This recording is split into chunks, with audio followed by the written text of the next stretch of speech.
Heavy snow and wind gusts of up to 65 miles an hour are making a mess for so many travelers heading home on one of the busiest travel days of the year. CNN meteorologist Ivan Cabrera is in the CNN Weather Center with the very latest. It's pretty nasty out there and really potentially dangerous.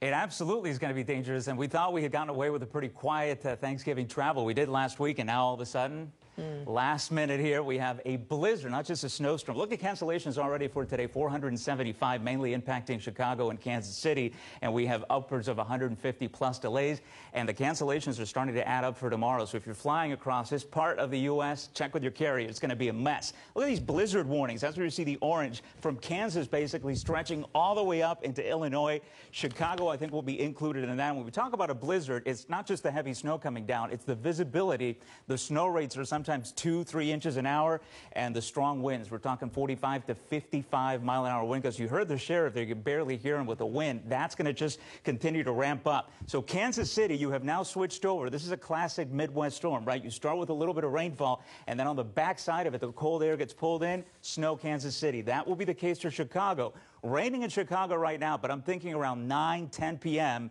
it is going to switch over quickly. And once that happens, the snow is really going to start piling up. Even in Chicago, we're talking the potential for 8 to 12 inches of snowfall, and that's not going to come down lightly. That's going to come down sideways where you're not going to be able to see. So even if you don't get delayed by a miracle, once you get on the ground, and if you're going to be traveling by car, that is going to be treacherous stuff. So you just keep in mind, this area across the U.S. over the next 24 hours is going to be a mess. And then eventually, this is not going to impact, I don't think, as far as the snow or big rain, the Northeast, but it's going to be the wind and then the residual travel delays spread across the Midwest that are going to, of course, have the domino effect across New England. So here we go, first blizzard of the season. Thank you on Sunday night after Thanksgiving.